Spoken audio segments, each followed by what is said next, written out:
நான் C Joseph Vijay எனும் நான்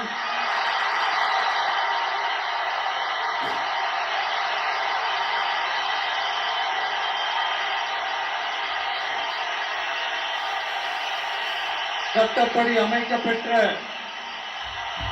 இந்திய அரசியல் அமைப்பின்பால் உண்மையான நம்பிக்கையும் மாறா பற்றும் கொண்டிருப்பேன் என்றும் இந்திய நாட்டின் ஒப்பில்லாத முழு முதல் ஆட்சியையும் உரிமையையும் நிலை நிறுத்துவேன் என்றும் தமிழ்நாட்டு அரசின் முதலமைச்சராக